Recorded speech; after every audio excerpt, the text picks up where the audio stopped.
Saudari-saudara yang dikasihi Tuhan, berjumpa lagi dengan program Api Karunia Tuhan, topik mengenai 4 Injil dan rahasia-rahasianya. Kita memasuki sesi keempat, masih bersama dengan Injil Markus. Khusus pada sesi ini, Bapak Kardinal mengajak kita untuk melihat bagaimana tegangan-tegangan yang ada. Bahwa pada saat itu, Yesus mewartakan diri sebagai anak Allah, Sang Mesias. Gagasan Mesias saat itu tidak mudah diterima. Dan kita akan melihat bagaimana reaksi antara orang-orang yang ada di sekitar Yesus. Sangat menarik. Selamat mendengarkan, selamat merenungkan, selamat berdoa.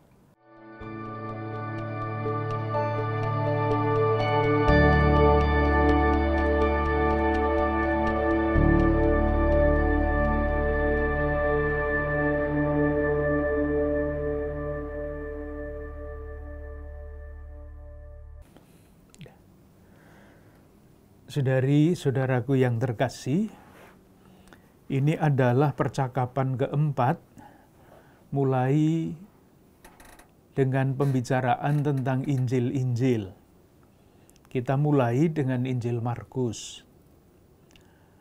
Sebagai catatan, ingin saya ungkapkan sekali lagi, bahwa ketika kita mulai membaca teks kitab suci, dan mulai menafsirkannya, lalu faham-faham dasar yang pernah kita pelajari ketika kita mempelajari Dei Verbum, konstitusi dogmatis Dei Verbum, itu harus terus dipegang. Jadi misalnya tentang wahyu, tentang iman, tentang Allah, tentang manusia, lebih-lebih mengenai yang disebut kebenaran kitab suci. Dan kemudian masalah penafsirannya. Karena kalau masalah kebenaran masih belum jelas, nanti akan muncul pertanyaan-pertanyaan yang tidak perlu, tetapi juga pertanyaan-pertanyaan yang keliru. Kita ingat sekali lagi, kalau kita omong tentang kebenaran, itu bukan kebenaran faktual atau kebenaran matematis, tetapi adalah kebenaran demi keselamatan kita. Itu harus dipegang teguh. Catatan yang kedua, dalam perjumpaan awal mengenai Injil Markus, saya memberikan suatu skema. Dan skema itu terdiri dari 3 ayat kunci, yaitu bab 1 ayat 1 ketika Markus mengatakan, menulis bahwa seluruh Injilnya adalah usaha untuk memperkenalkan bahwa Yesus adalah Kristus dan anak Allah. Itu yang namanya skema dasar, skema besar Injil Markus. Oleh karena itu nanti kalau kita mulai membaca bagian demi bagian, perikope demi perikope, skema besar itu harus diingat sehingga kita tahu, oh, perikope ini, bagian ini ada di bagian itu. Sehingga kita membacanya di dalam suatu konteks. Karena membaca suatu teks di luar konteks, itu nanti bisa kurang kaya kesimpulannya. Itu catatan yang kedua. Nah, catatan yang ketiga, kita sudah bicara dalam percakapan yang lalu mengenai panggilan murid-murid Yesus. Lebih-lebih yang kita lihat pada waktu itu adalah panggilan ke-12 murid. Ke-12 murid. Reaksi ke-12 murid terhadap panggilan Yesus, kemudian pendidikannya dan selanjutnya. Nah, sekarang saya akan mengawali perjumpaan yang keempat ini mengenai Injil Markus dengan menunjukkan berbagai macam reaksi lain selain reaksi ke-12 murid Yesus itu. Supaya nanti lengkap dan nanti kemudian akan kita lihat lebih jauh reaksi seperti itu kenapa, reaksi ini kenapa. Saya mulai dengan reaksi-reaksi terhadap perwahyuan Yesus, terhadap pernyataan diri Yesus. Yang pertama yang amat sangat jelas adalah kelompok orang-orang yang menentang Yesus sejak awal. Yesus mewahyukan diri, ditunjukkan oleh Markus dan ditunjukkan pula oleh Markus, kelompok-kelompok yang menentang, yang tidak menerima perwahyuan itu. Yang disebut pertama, menurut bab 2 Injil Markus ayat 16, adalah orang-orang Farisi dan ahli-ahli Taurat. Ini kelompok pertama yang sering muncul di dalam kitab suci yang menentang Yesus. Siapakah mereka ini? Siapa yang disebut orang-orang Farisi? Kata Farisi di dalam bahasa kita itu kira-kira artinya orang yang memisahkan diri. Orang yang memisahkan diri, kenapa? Karena menganggap dirinya paling suci.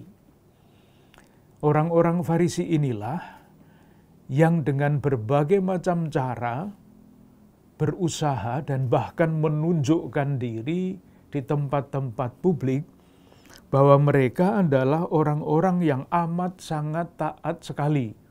Coba, amat sangat taat sekali kepada aturan-aturan hukum, termasuk hukum-hukum yang tidak tertulis, yang sering disebut oleh Yesus membebani orang.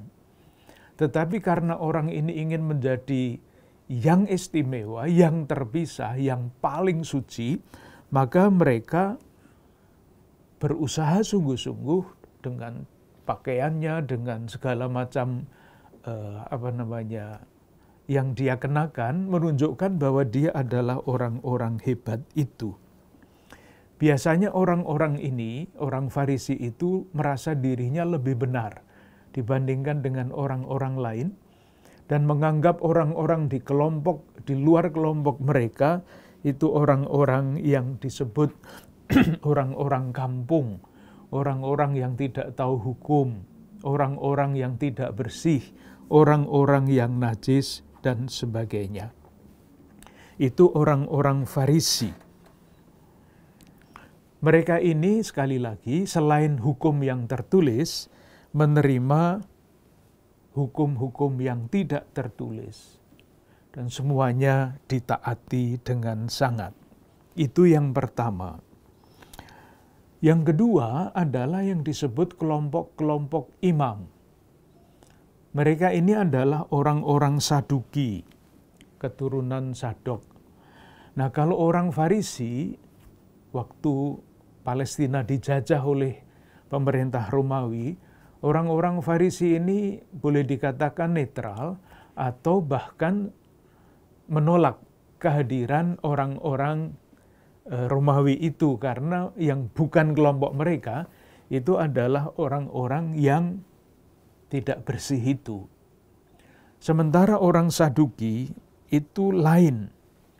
Orang Saduki yang terdiri dari para imam itu, imam-imam biasa, imam-imam kepala, biasanya adalah orang-orang yang secara ekonomi sangat kuat.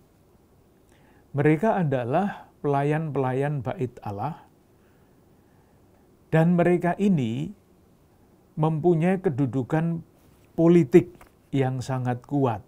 Maka jabatan imam besar yang diambil dari kelompok orang Saduki itu menjadi rebutan. Dan untuk dapat menjadi imam besar harus ada dukungan dari pemerintah Romawi. Akibatnya, mereka adalah kelompok yang dari satu pihak adalah kelompok agama, tetapi juga kelompok politik. Dan semuanya digunakan untuk kepentingan mereka sendiri. Itulah sebabnya, meskipun di dalam waktu Yesus hidup itu pertengkaran atau konflik atau perbedaan pendapat kebanyakan melawan orang-orang Farisi, tetapi ketika Yesus sampai akhirnya masuk Yerusalem dan dituntut kematiannya, yang menuntut paling keras adalah orang-orang Saduki ini. Imam-imam kepala, imam-imam yang menuntut. Karena apa? Kembali lagi ceritanya tidak berhenti sampai sekarang, karena kepentingan mereka terganggu oleh kehadiran Yesus. Dan tuduhannya selalu menghujat Allah. Yesus dituduh oleh orang-orang ini, Yesus menubuatkan atau mau mengatakan bahwa akan merombak bait Allah. Nah, ini menyinggung status mereka dan amit-amit menyinggung bisnis mereka. Maka orang ini harus mati. Ini orang Saduki. Orang Saduki ini berbeda dibandingkan dengan orang Farisi dalam 1-2 hal. Misalnya, orang Farisi itu mengakui kebangkitan. Orang Saduki tidak. Aneh bukan? Kelompok agama, kelompok pemimpin agama tidak mengakui kebangkitan.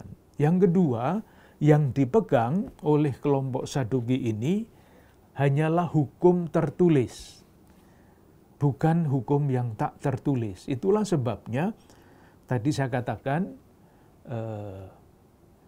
selama penampilan publiknya yang menjadi lawan Yesus kebanyakan adalah orang-orang Farisi. Karena yang dipersoalkan banyak diantaranya termasuk hukum yang tidak tertulis itu.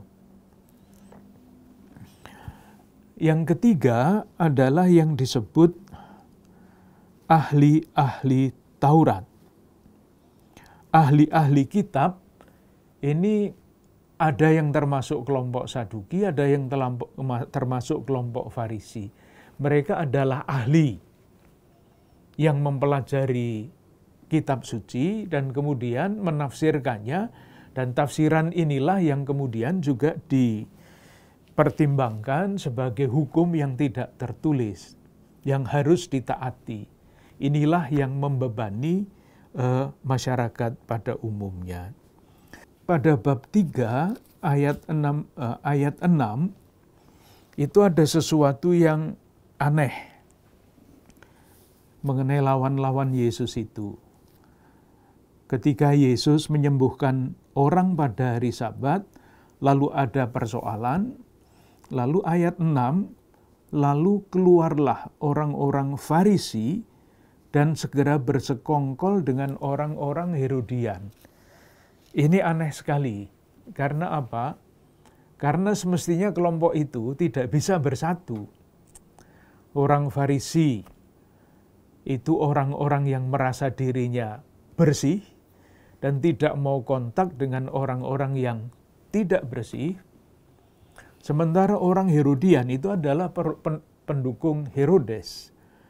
Herodes itu adalah orang raja yang amat dekat dengan orang-orang Roma. Jadi pasti najis. Nah, aneh bahwa pada titik yang pada awal ini, pada bab 3 ayat 6, kedua kelompok yang semestinya berhadapan-hadapan tidak rukun itu bersatu untuk membunuh Yesus. Kepentingan mempersatukan mereka. Bukan kebenaran, tetapi kepentingan. Jadi sudah kita lihat macam-macam hal yang tidak bagus di dalam kisah ini. Itu orang-orang yang menolak Yesus. Yang kedua adalah yang disebut orang banyak. Jadi di dalam lingkaran Yesus itu ada macam-macam lingkaran. Lingkaran terakhir luar itu disebut orang banyak. Lingkaran pertama itu adalah murid-murid yang namanya yang sama dengan ke-12 rasul. Nanti masih ada lingkaran paling inti dari antara ke-12 murid itu ada 3 murid. yang diajak Yesus dalam peristiwa-peristiwa yang menentukan, yaitu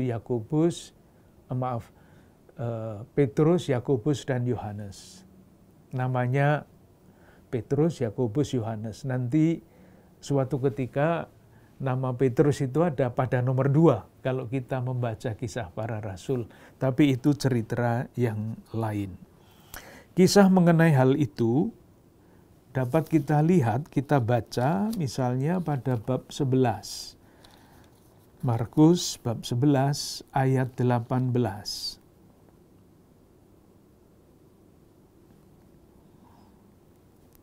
Bab 11 ayat 18.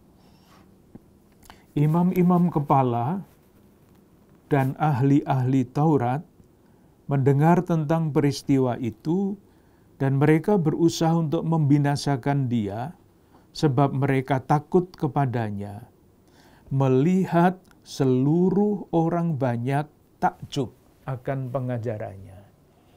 Jadi yang disebut orang banyak itu adalah rombongan besar yang rupa-rupanya sungguh-sungguh terkagum-kagum melihat pengajaran dan karya-karya mukjizat yang dilakukan oleh Yesus. Terkagum-kagum. Sebelumnya pada ayat 8 sampai 10 bahkan orang banyak ini sampai meneriakkan dengan sebutan ayat 9, orang-orang yang berjalan di depan dan mereka yang mengikuti dari belakang berseru, Hosana, diberkatilah dia yang datang dalam nama Tuhan. Diberkatilah kerajaan yang datang, kerajaan Bapa kita Daud. Jadi orang banyak ini bahkan sampai secara verbal berteriak ketika Yesus masuk Yerusalem, mengeluh-elukan Yesus sebagai anak Daud. Tetapi namanya orang banyak, namanya gerombolan, mereka itu bukan satu yang dikumpulkan, yang diikat oleh keyakinan yang kuat, sehingga mereka itu bisa diperalat dengan mudah, diombang-ambingkan. Hanya melihat Yesus itu hebat, tidak lebih daripada itu. Oleh karena itu, pada akhirnya orang banyak yang belum sungguh percaya, hanya ikut-ikutan ini diperalat ketika Yesus dijatuhi hukuman mati. Itu bab 15 ayat 11. Tetapi imam-imam kepala menghasut orang banyak untuk meminta supaya Barabaslah yang dibebaskan bagi mereka. Yang berteriak, salibkanlah dia ini ya orang banyak ini. Yang berikutnya adalah murid-murid wanita, murid-murid perempuan. Nah ini hebat, karena murid-murid perempuan inilah yang dengan setia, paling setia, mengikuti Yesus sampai akhir. Markus bab 15 ayat 40-41, saya bacakan. Ada juga beberapa perempuan yang melihat dari jauh. Ini melihat dari jauh. Nanti suatu ketika kita akan membaca juga Petrus melihat dari jauh, tidak dari dekat. Jarak ini mempunyai arti. Di antaranya Maria Magdalena, Maria ibu Yakobus muda, dan Yoses serta Salome. Nah, ayat 41, mereka semuanya telah mengikut Yesus dan melayaninya waktu ia di Galilea. Dan ada juga di situ banyak perempuan lain yang telah datang ke Yerusalem bersama-sama dengan Yesus. Ini diceritakan ketika Yesus mati disalib. Jadi boleh dikatakan dibandingkan dengan ke-12 murid, yang ketika Yesus ditangkap itu melarikan diri, tidak seorang pun yang tinggal. Perempuan-perempuan ini, kalau boleh dibandingkan, tidak harus sih, murid-murid perempuan ini adalah kelompok yang paling setia mengikuti dari Galilea sampai ke Yerusalem, sampai ke salib. Itu mengenai reaksi-reaksi. Nah, yang sudah kita lihat agak panjang lebar dalam perjumpaan yang lalu adalah reaksi murid-murid, yaitu ke-12 rasul. Saya ingin mengajak saudari-saudara sekalian untuk memperdalam perjalanan ke-12 murid ini. Dan nanti mengambil kesimpulan-kesimpulan yang mungkin relevan untuk renungan kita, apa artinya menjadi murid, dan apa hambatan-hambatannya menjadi murid. Jadi perjumpaan ini akhirnya melanjutkan perjumpaan kita yang lalu mengenai panggilan ke-12 murid. Yang sudah kita lihat dengan sangat jelas, yaitu bahwa ada sikap yang konsisten dari depan sampai belakang. Murid-murid itu tidak tahu siapakah Yesus sebenarnya. Tetapi juga sudah kita lihat bahwa kendati para murid itu selalu ditampilkan salah mengerti, tidak mau bertanya, tidak tahu, tetapi terus dididik oleh Yesus langkah demi langkah. Dan tentu pendidikan yang terakhir adalah wafat Yesus, itu pendidikan yang terakhir. Nah, saya ingin melihat salah satu teks yang seringkali disalah mengerti, tetapi kalau kita mengerti dengan baik, dapat memberi inspirasi. Itulah dinamika perjalanan hidup para murid yang seharusnya. Saya kutip Injil Markus bab 4 ayat 12. Mulai dibaca ayat 11, jawabnya, "Kepadamu telah diberikan rahasia kerajaan Allah. Tetapi kepada orang-orang luar, segala sesuatu disampaikan dalam perumpamaan." Jadi rahasianya sudah diberikan langsung kepada orang luar, disampaikan dalam perumpamaan. Nah, sekarang supaya sekalipun melihat, mereka tidak menanggap. Sekalipun mendengar, mereka tidak mengerti. Supaya mereka jangan berbalik dan mendapat ampun. Aneh sekali kan kata-kata ini? Ini kutipan dari kitab Nabi Yesaya, panggilan Yesaya, perutusannya seperti itu. Lawong menjelaskan sehingga orang yang diberi penjelasan itu melihat, lah kok tujuannya mereka tidak menanggap, mendengar tidak mengerti. Kok bisa? Nah, itu kalau dimengerti salah, itu bisa fatal, yaitu seolah-olah menuduh Allah itu tidak membiarkan atau sengaja manusia tidak pernah boleh memahami dirinya, melihat, tidak menanggap, mendengar, tidak mengerti. Kalau begitu, faham kita tentu keliru mengenai maksud Tuhan itu. Lalu yang benar yang bagaimana? Nah, yang dibaca secara positif dibalik dari kata-kata ini. Jadi, murid-murid yang tidak menanggap itu, dari melihat dan tidak menanggap, seperti dikatakan di situ, dididik menjadi melihat dan menanggap. Itu dinamikanya, dari melihat tidak menanggap, dididik menjadi orang-orang yang melihat dan menanggap. Dari mendengar dan tidak mengerti, ke arah mendengar dan mengerti. Itu dinamikanya. Jadi kalau dilihat di dalam konteks seluruhan Injil Markus, ini tidak mungkin, tidak bisa dimengerti, oh kalau begitu Allah ini tidak adil, tidak fair.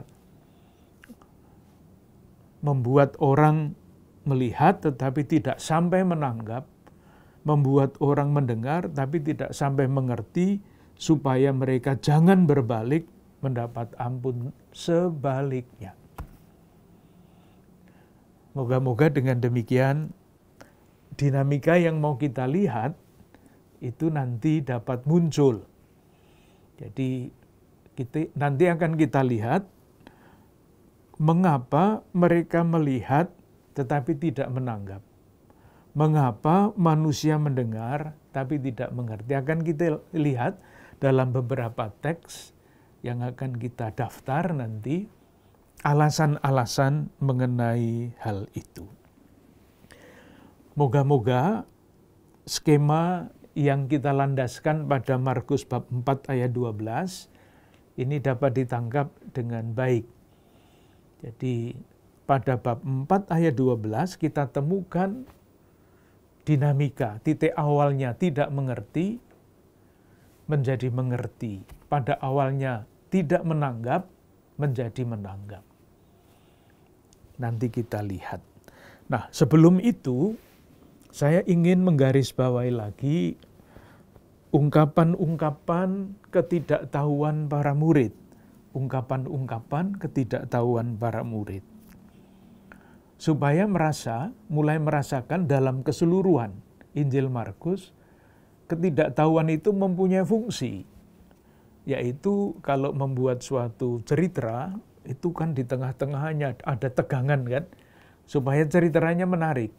Kalau semuanya datar-datar saja itu tidak menarik. Tapi kalau ada tegangan, lalu orang mulai tahu, nanti jadinya bagaimana, nanti jadinya bagaimana.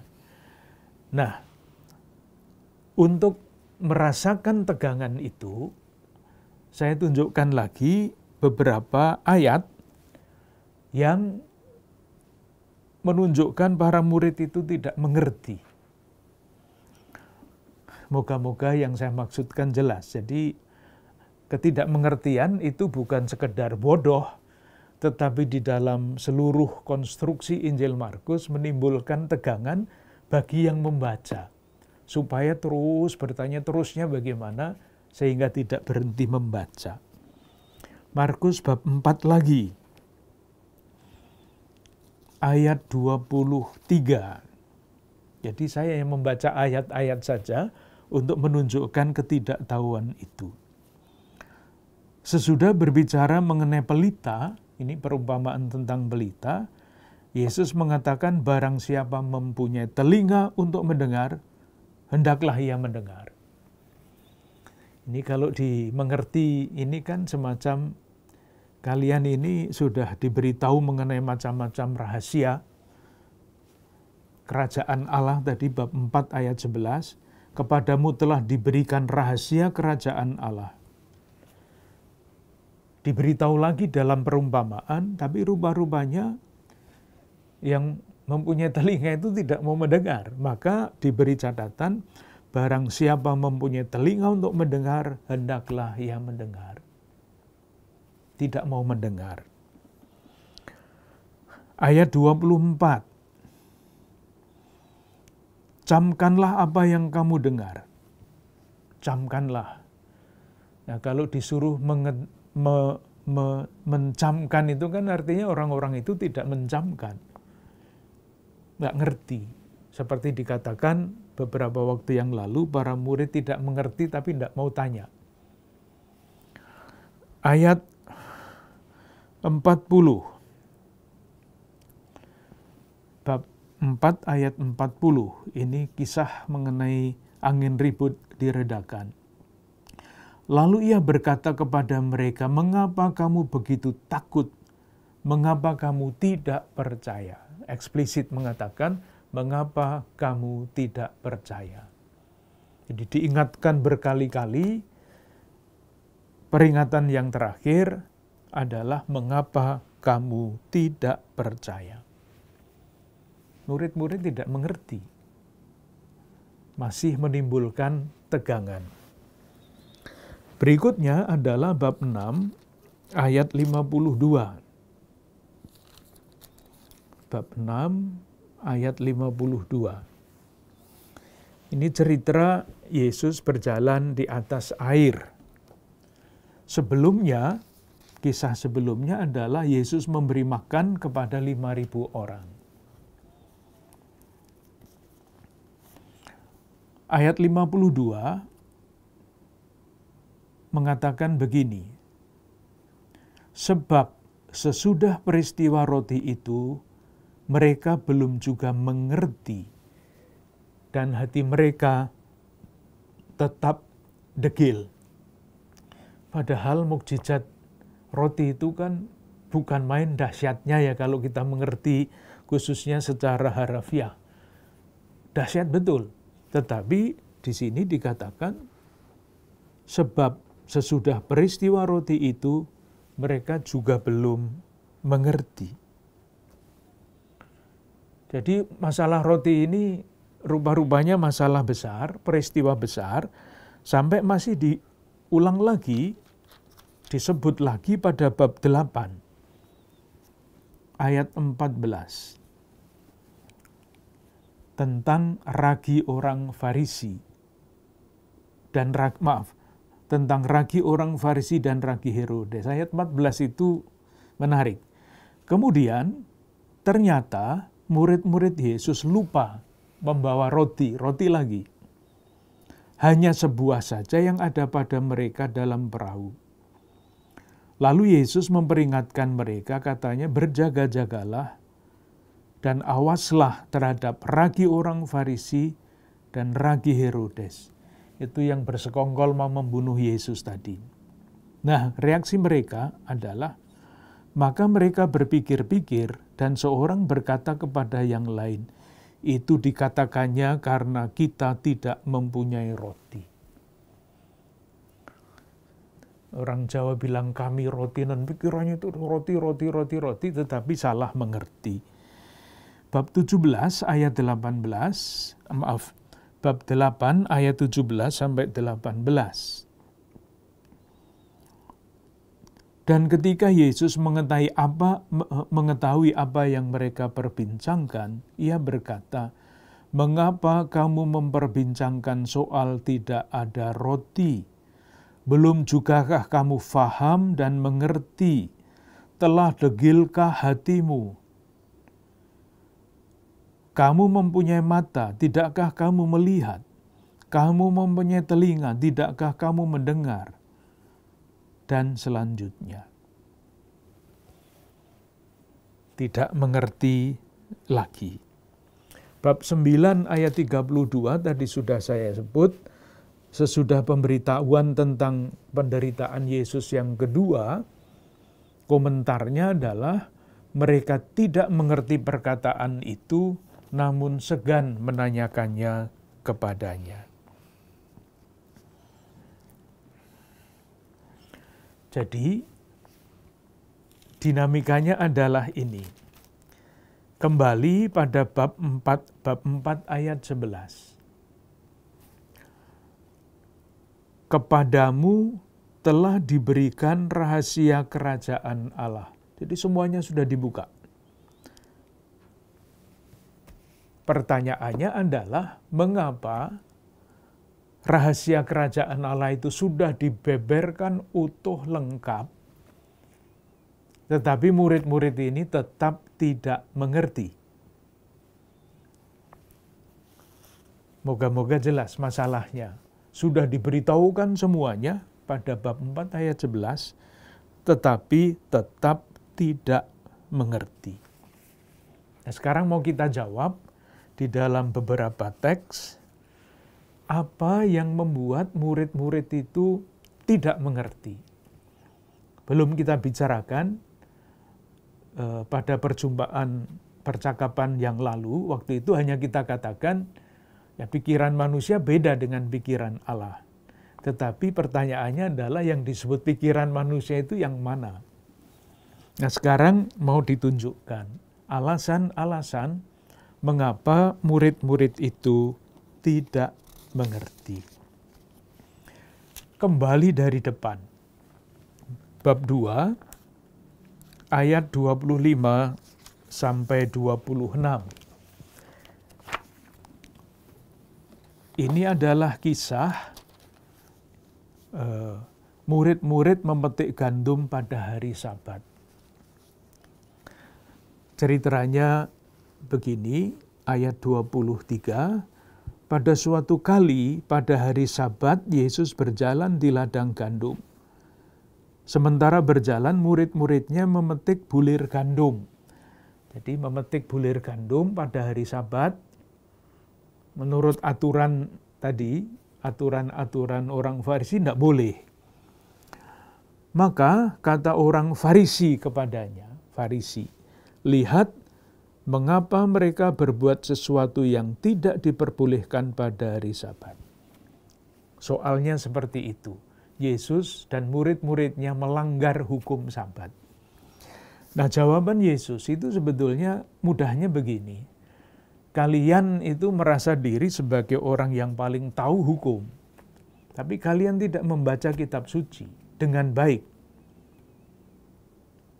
Coba lihat pada zaman Daud, ayat 25, jawabannya kepada mereka, belum pernahkah kamu baca apa yang dilakukan Daud ketika ia dan mereka yang mengikutinya kekurangan dan kelaparan?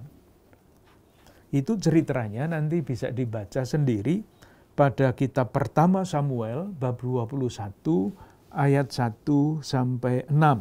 Itu ada, tidak usah dihafalkan, ini di sini ada di bawah di bawah teks kisah mengenai memetik gandum pada hari Sabat itu ada referensinya. Ayat 25 sampai 26 itu adalah kisah dari 1 Samuel bab 21 ayat 6. Nah, ceritanya begini, Daud dan para pengikutnya menurut 1 Samuel bab 21 itu masuk tempat ibadah, gampangnya begitu. Dan di tempat ibadah itu selalu ada roti sajian, jumlahnya 12. Setiap minggu diganti. Nah, roti yang dilengser dari tempat sajian itu adalah hak para imam. Hak para imam. Seperti daging kurban itu hak para imam. Nah, menurut aturan, yang boleh makan roti persembahan seperti itu hanyalah para imam, tidak boleh yang lain. Melanggar aturan. Kitab Imamat bab 24 ayat 9. Tetapi, karena Daud dan para pengikutnya berada di dalam situasi sulit, dia minta roti itu dan diberi. Makan roti persembahan yang seharusnya menurut aturan hanya boleh dimakan oleh para imam. Diberikan kepada Daud dan pengikut-pengikutnya. Jadi Yesus memberikan contoh, ini loh, di dalam kitab suci sendiri ada kisah seperti yang saya lakukan ini. Kalian merasa diri orang yang paling hebat mengikuti aturan-aturan, kok nggak ngerti mengenai ini? Nggak ngerti atau nggak mau ngerti itu soal lain. Karena kalau mereka mengerti ini dan menerima ini, mereka dipaksa untuk mengubah cara berpikir mereka. Mereka sudah mempunyai keyakinan sendiri, dan bukti apapun, ilustrasi apapun yang menunjukkan bahwa pikiran mereka itu keliru, tidak mau diterima. Dengan kata lain, inilah hati yang tertutup. Jadi jelas ada yang benar, ada contoh yang bagus, tapi tidak mau diterima, tidak mau dilihat. Pokoknya intinya mau menyalahkan Yesus terus. Hal salah menyalahkan itu kan juga selalu ramai di dalam masyarakat. Apapun, kalau yang melakukan dia pasti harus salah, dengan segala macam argumentasinya. Nah, prinsip yang ditegaskan oleh Yesus di dalam bagian ini, akhirnya adalah ayat 27. hari Sabat diadakan untuk manusia dan bukan manusia untuk hari Sabat. Prinsip baru yang seharusnya diterima karena bukti Alkitabiah peristiwa Daud itu. Tapi tidak mau diterima. Nah, itulah mungkin bisa dilanjutkan sendiri dengan refleksi mengenai perbedaan agama dan iman. Kita selalu membedakan agama dan iman. Agama itu bisa diperalat untuk kepentingan apapun. Tetapi iman itu tidak. Orang beragama itu cerminnya adalah orang Farisi yang seperti ini di dalam teks tadi. Orang beriman itu cerminnya adalah yang berpikir seperti ini. Hari Sabat diadakan untuk manusia dan bukan manusia untuk hari Sabat. Berbeda. Ini bisa menjadi sangat aktual. Itu teks yang pertama. Teks yang kedua adalah Markus bab 3 ayat 1 sampai 6. Di bawahnya, di dalam teks kitab suci, Yesus menyembuhkan orang pada hari Sabat. Dikatakan kepada mereka, tentang mereka, menurut ayat 5, ia berduka cita karena kedegilan mereka. Degil. Kata itu bisa ditafsirkan macam-macam. Degil itu artinya apa? Namanya menafsirkan ya bisa melihat Kamus Besar Bahasa Indonesia misalnya. Tetapi menurut teks ini kita bisa memberi penafsiran mengenai degil itu. Yang pertama, ayat 2. Mereka mengamat-amati Yesus kalau-kalau ia menyembuhkan orang pada hari Sabat supaya mereka dapat mempersalahkannya. Ini orang degil ini. Melihat, mencari kesalahan orang terus. Degil. Degil yang berikutnya, ayat 4.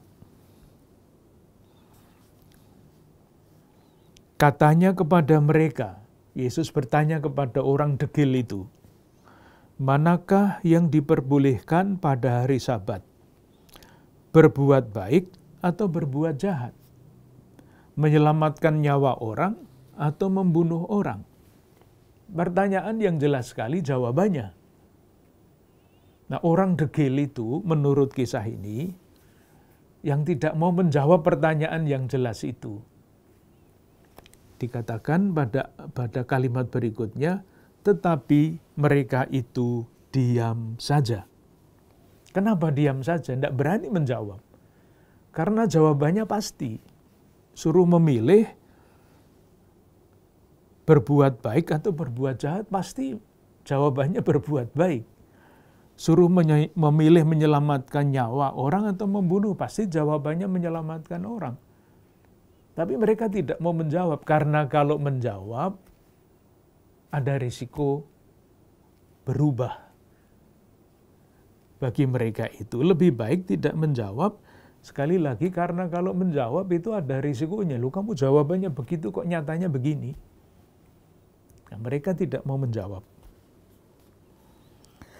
Dan karena itu Yesus sedih dan marah. Kenapa? Seandainya mereka ini orang bodoh, yang tidak paham, ya tidak apa-apa. Masalahnya mereka ini orang-orang terdidik, orang-orang Farisi. Yang hebat itu,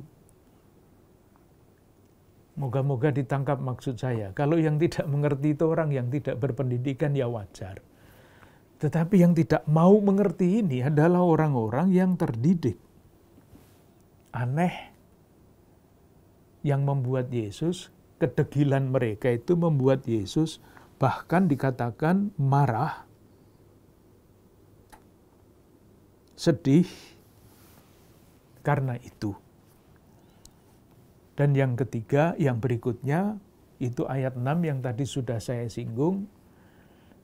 Orang-orang yang tidak mau berubah itu, meskipun mereka sebetulnya, tanda petik ya, maaf, partainya berbeda, ideologinya berbeda, pegangannya berbeda, tetapi kalau ada kepentingan bersama, ya jadi satu. Itu orang Farisi segera bersekongkol. Kata yang dipakai kan jelek itu ya, bersekongkol. Karena ya itulah namanya kepentingan itu pasti direbut dengan persekongkolan. Kalau persaudaraan tidak mungkin mempersatukan dua kelompok yang sama sekali sangat berbeda dan tujuannya jelek seperti ini. Itu teks yang kedua. Teks yang ketiga adalah Markus bab 3 ayat 21. Ini lebih serem lagi. Bab 3 ayat 21. Yesus dan Beelzebul judulnya. Saya baca ayat 21. Waktu kaum keluarganya mendengar hal itu, mereka datang hendak mengambil dia, sebab kata mereka ia tidak waras lagi. Sampai segitunya. Yesus dianggap tidak waras lagi. Maka pertanyaannya adalah, mengapa Yesus itu sampai dianggap tidak waras? Ya tafsirannya bisa macam-macam. Kita terbuka untuk menafsirkan mengapa Yesus dianggap tidak waras. Beberapa kemungkinan yang bisa dibaca tentu di dalam buku-buku rohani. Misalnya,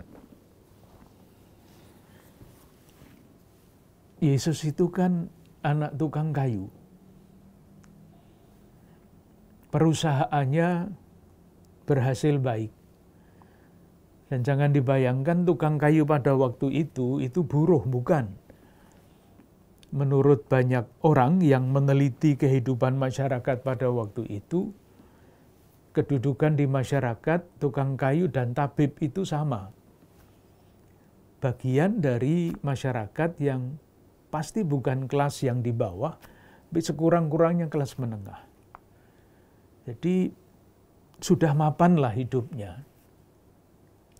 Nah, dianggap gila karena rupa-rupanya oleh orang-orang, oleh keluarganya yang tahu dia, Yesus meninggalkan kehidupan yang mapan, berhasil, dan jadi pewarta yang tidak jelas nasibnya.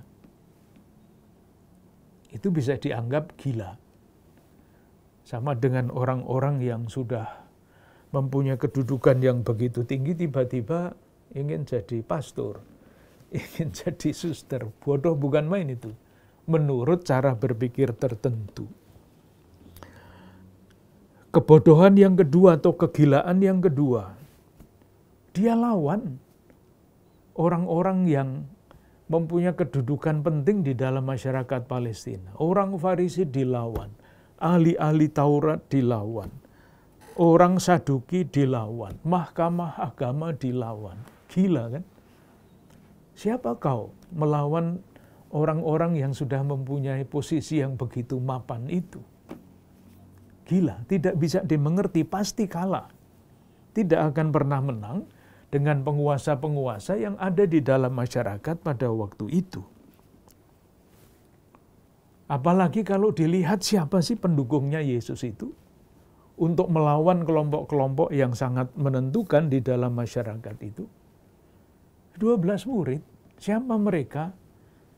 Nelayan. Maka dipanggilnya di tepi danau. Levi, pemungut cukai.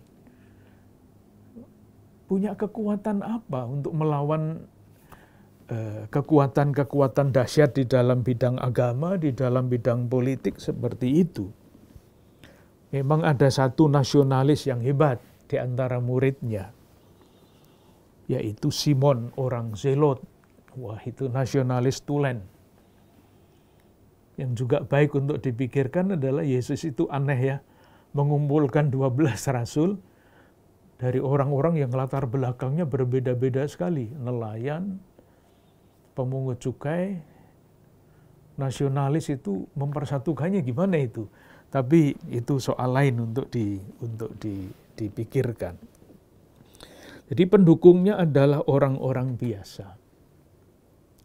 Maka misalnya dengan pertimbangan-pertimbangan itu cukup untuk mengatakan Yesus ini melangkah lebih jauh daripada yang seharusnya. Keluarganya itu, kalau saya bahasakan dengan bahasa saya sendiri, sebetulnya Yesus itu harusnya hidupnya begini sajalah. Aman, nyaman, terjamin. Kenapa Yesus itu melangkah lebih jauh daripada itu? Dan rasa-rasanya tanpa perhitungan. Maka disebut gila. Nah, tentu jawabannya kita bisa membuat sendiri. Yesus bukan seperti itu. Yesus tidak mendasarkan hidupnya pada jaminan. Misalnya, Yesus tidak mau menang, dia inginnya yang benar. Ia tidak ambil pusing tentang kata orang, karena yang ia dengarkan adalah Allah. Nah, jawabannya bisa untuk renungan kita masing-masing. Kenapa Yesus bertindak gila? Tanda petik tentu saja bagi kita. Nah, kalau kita lihat sejarah gereja, ada orang-orang kudus yang dianggap gila pada zamannya. Kita ingat cerita Fransiskus dari Assisi itu kurang gila bagaimana. Tetapi justru karena kegilaannya itu, ia menjadi pembaharu di dalam gereja dan pengikutnya banyak sekali sampai sekarang. Berikutnya, bab 4, ayat 14 sampai 19. Kita pernah mengutip bagian ini ketika kita bicara mengenai jenis bentuk sastra. Perumpamaan itu adalah satu bentuk sastra, dan bab 4 ayat 14 sampai 19 itu bukan perumpamaan tetapi alegori. Sehingga masing-masing unsur itu ditafsirkan. Nah, bagian pertama ayat 15, ayat 14. Penabur itu menaburkan firman. Orang-orang yang di pinggir jalan tempat firman itu ditaburkan. Jadi ini dalam hati orang ada apa? Orang yang ditaburi firman. Mendengar firman, lalu datang iblis. Yang merusak firman itu, mengambil firman yang baru saja ditaburkan di dalam diri mereka. Ini hambatannya. Jadi dia, maaf ya kalau saya menggunakan ini hanya untuk jelasnya saja, mereka itu lebih suka dikuasai oleh iblis daripada dikuasai oleh firman. Nah, masalahnya apa? Iblis, saya tidak membayangkan setan yang amat sangat jahat. Saya ingat sekali lagi akan kata-kata Santo Agustinus, bedanya iblis dan manusia itu apa? Jawabannya begini, iblis itu punya pengetahuan, tetapi tidak punya kasih. Manusia itu punya pengetahuan dan punya kasih, itu bedanya yang paling pokok. Jadi ketika manusia itu disebut di sini, iblis datang mengambil firman, menjadikan manusia itu menjadi seperti iblis.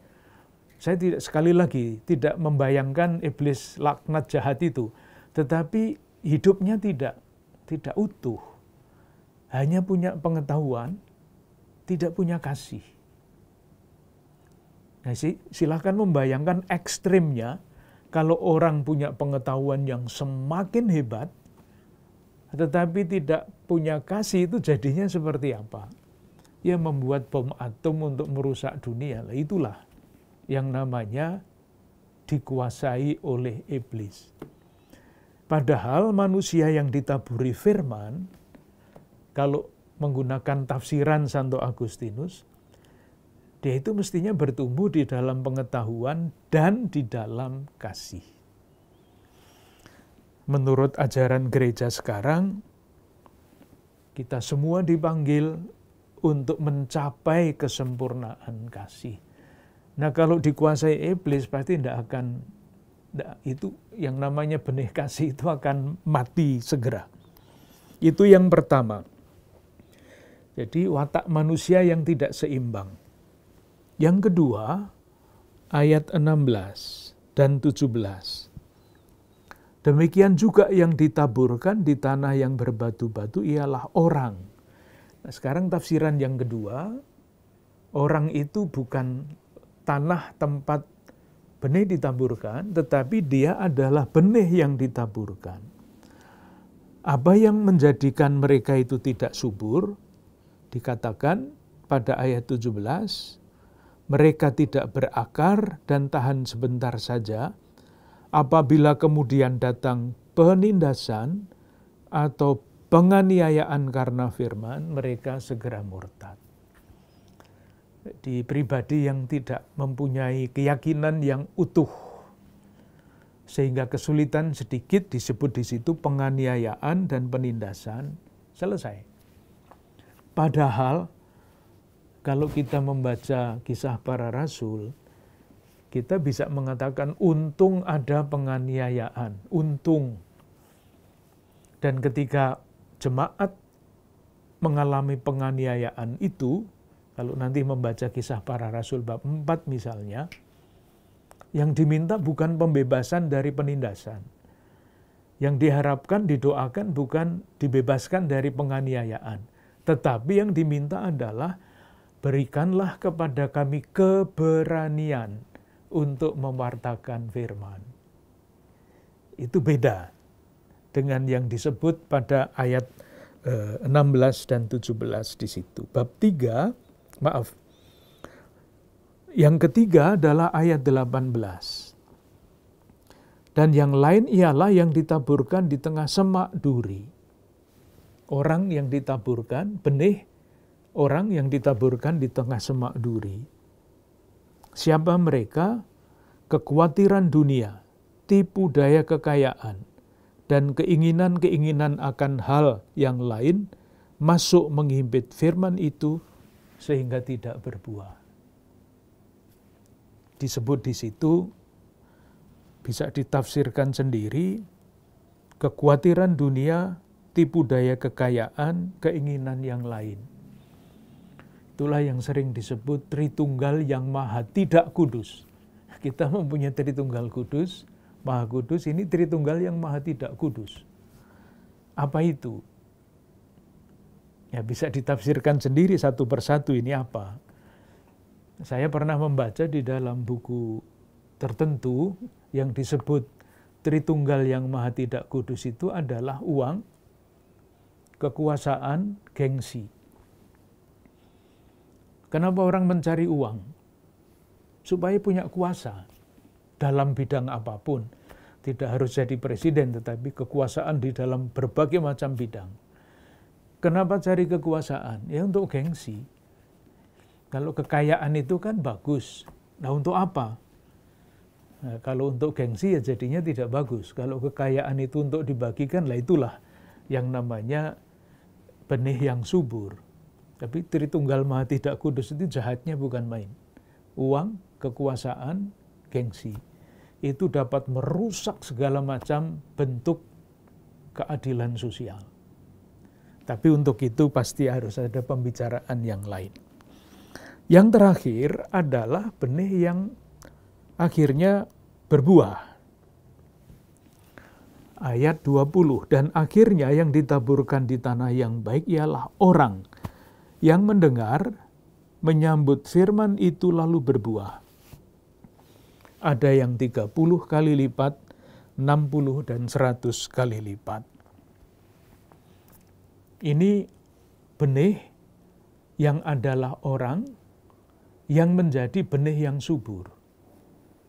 Disebut di situ mendengar dan menyambut firman itu. Mungkin untuk membantu supaya kita lebih mudah memahami ayat itu, kita bisa minta bantuan Injil Lukas bab 8 ayat 15. Jadi itu penafsiran yang agak lain, tetapi lebih mudah dimengerti. Perumpamaan yang sama, alegori yang sama, Lukas bab 8 ayat 15, yang jatuh di tanah yang baik itu ialah orang yang setelah mendengarkan firman itu, menyimpannya di dalam hati yang baik, mengeluarkan buah dalam ketekunan. Lihat, di dalam Injil Lukas tidak ada angka 30, 60, 100. Bagi dia tidak penting hasilnya berapa. Tetapi mendengar firman itu, menyimpan dalam hati, mengeluarkan buah dalam ketekunan. Saudara-saudara sekalian, kalau membaca ini, menyimpan dalam hati. Tentu kita bisa langsung ingat akan Bunda Maria yang juga di dalam Injil Lukas diceritakan yang seperti ini. Saya ambil salah satu contoh ya. Lukas bab 2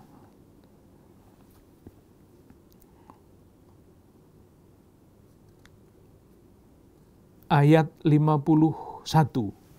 Lukas bab 2 ayat 49 sama 51, kisahnya pasti semuanya hafal. Yesus hilang di bait Allah. Ibunya mencari-cari, lalu bertanya, "Mengapa kamu mencari?" Lalu bertanya kepada Yesus, "Nak, mengapakah engkau berbuat demikian terhadap kami?" Yesus menjawab, "Mengapa kamu mencari aku?" Dan selanjutnya. Tetapi ayat 50, mereka tidak mengerti apa yang dikatakannya kepada mereka. Nah, kemudian ayat 51, lalu ia pulang bersama-sama mereka ke Nazaret. Kalimat yang terakhir, dan ibunya menyimpan semua perkara itu di dalam hatinya. Ini sama dengan benih, orang yang ditaburkan itu menyimpan segala perkara itu di dalam hatinya. Itu kalau ditafsirkan bisa kemana-mana, tapi kira-kira maksudnya begini. Banyak hal yang tidak bisa dimengerti dalam hidup ini. Tetapi orang yang beriman itu yakin, kalaupun saya tidak mengerti, belum mengerti arti peristiwa itu, saya yakin bahwa ada rencana Tuhan di balik itu. Dan menjalankannya dalam ketekunan. Duh, masih agak panjang ini. Moga-moga tidak pada tertidur.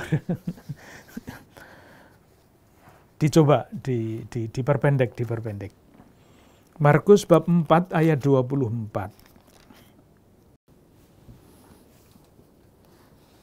Lalu ia berkata lagi, camkanlah apa yang kamu dengar, ukuran yang kamu pakai untuk mengukur akan diukurkan kepadamu, dan di samping itu akan ditambah lagi kepadamu. Ini kalimat yang tidak gampang. Mengertinya bagaimana? Mulai dari ayat 22, bab 4. Sebab tidak ada sesuatu yang tersembunyi yang tidak akan dinyatakan, dan tidak ada sesuatu yang rahasia yang tidak akan disingkapkan.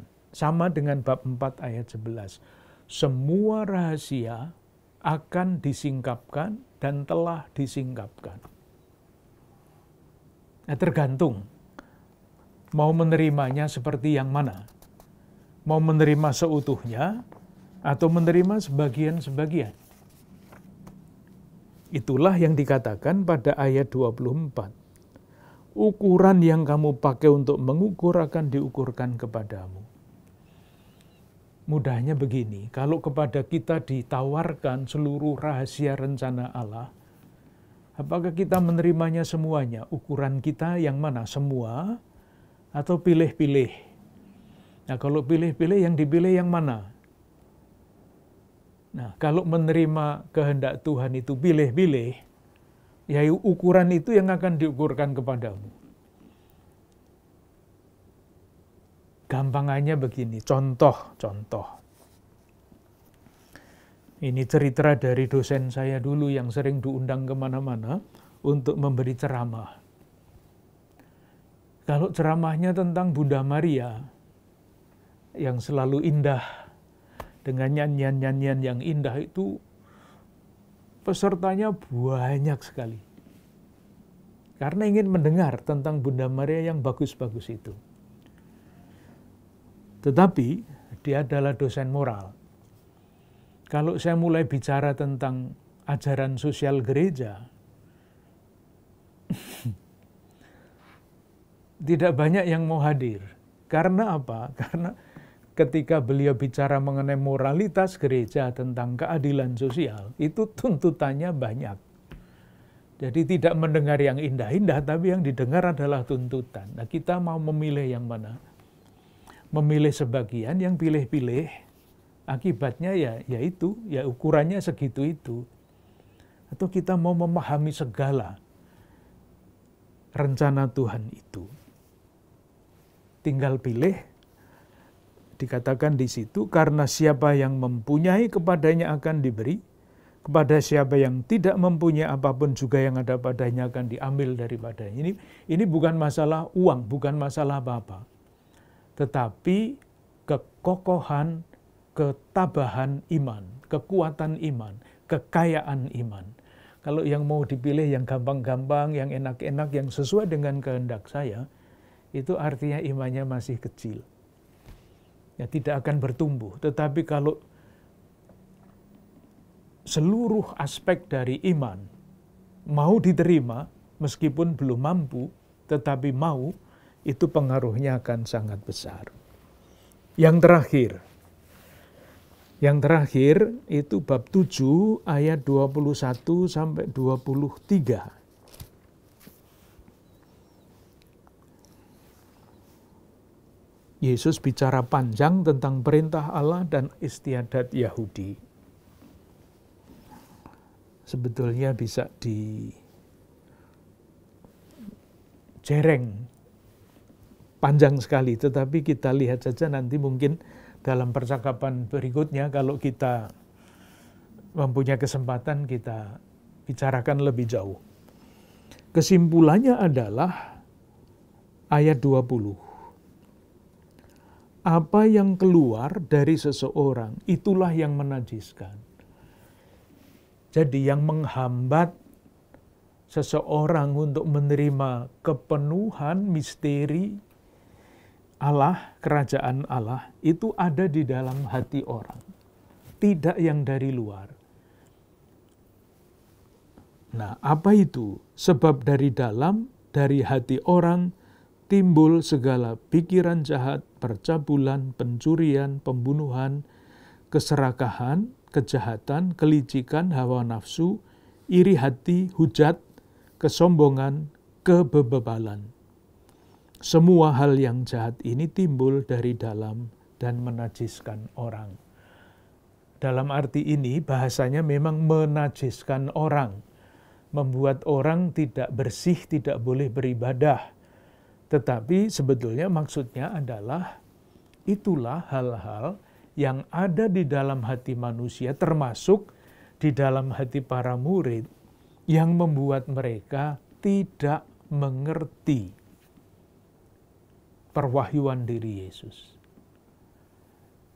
Ada yang besar, ada yang sederhana-sederhana bunyinya, iri hati, misalnya, sombong, bebal. Silahkan menafsirkan sendiri-sendiri karena ini tidak perlu ilmu untuk menafsirkan ini, tetapi yang perlu adalah refleksi diri. Terima kasih untuk sementara. Kita lanjutkan dalam perjumpaan yang akan datang.